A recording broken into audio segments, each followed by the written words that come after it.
Dear Fix My Portfolio, I think I have an uncommon problem. I am a 65-year-old recently retired education administrator.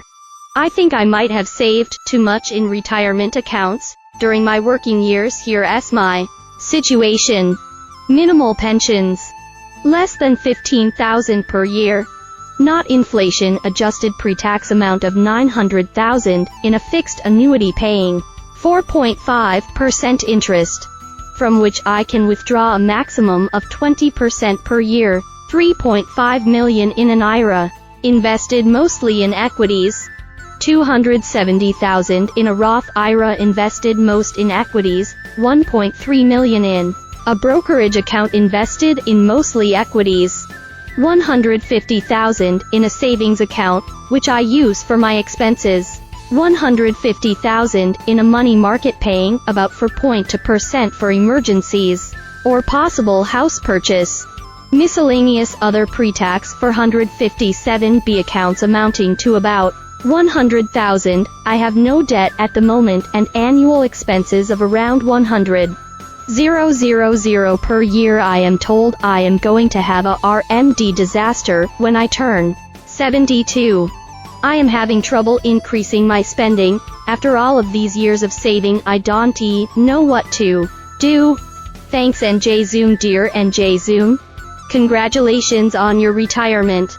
Your problem of having saved too much is a relatively easy one to solve. Start giving money away when you have more assets than you are likely to spend in your lifetime. You want to distribute what you can to others in a structured way that helps with your whole financial picture, and at the same time brings you joy. A lot of people think about their assets and say, whatever's left will go to charity. And they robbed of seeing the good they doing, says Andrew Crowell, Vice Chairman of Wealth Management at D.A. Davidson. You've worked hard and saved a lot, so what's your purpose now? That seems to be a key missing ingredient in your retirement picture, which might explain why you are having trouble ramping up your spending. Buying mere things doesn't sound like it's working for you, and you not only have the problem of looming required minimum distributions RMDs, but also your estate could be subject to federal taxes after 2026 if the exemption is lowered, and it could be subject to state estate taxes now, depending on where you live currently. The federal estate tax exemption is $12.92 million for an individual, $25.84 million for a married couple, but that's set to get cut in half at the end of 2025 unless new legislation passes with growth. Your estate could possibly be over the limit when the time comes, and some state thresholds are lower, like New York's, which is currently $6.58 million. The RMDs are an issue because the government requires you to start taking money out of qualified pre-tax accounts once you hit a certain age, which is 73 for you, not 72. Since the rules changed, the amount you take out is based on a formula based on your account balance and your age. Here's a 3-step plan that might help you decide how to start gifting your assets. 1. Give cash directly. If you've spent your career in education, it's probably important to you. One way to make a huge difference in that area and get money out of your accounts is to help pay for the education for grandchildren, nieces and nephews, or friends. If he's going to walk before he runs, he can fund 529 college savings plans, says Crowell.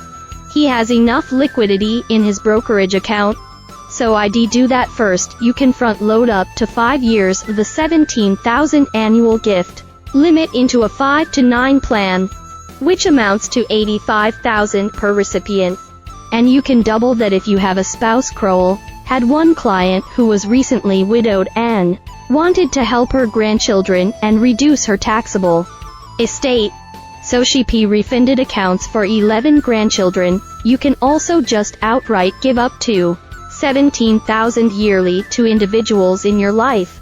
That can be holiday money or birthday money. And again, it'll systematically leave the estate, and the growth happens somewhere else, says Crowell. 2. tiptoe into bigger charitable gifts. Most charitable trusts are irrevocable, which means you can change your mind and get your money back once you designate your gift for that reason. You might want to make small gifts that led up to bigger gifts. Suggests Crowell. If you are not sure where you want to donate, you can start by contributing to something like a donor-advised fund, where you can set aside money in an account where it can grow, and decide later where to allocate it. You get a tax deduction in the year you donate if you have a charity in mind. You can set up what's called a charitable remainder trust, which allows you to get an income stream from the trust in your lifetime. But what's left when you die goes to the designated charity. You can set up several of these as your assets allow.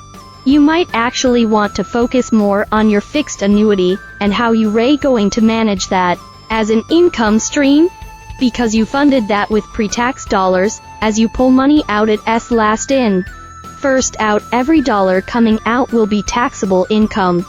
Says Crowell, you can decide how much of a paycheck to create over time, but that's money you also might want to consider gifting as you get it.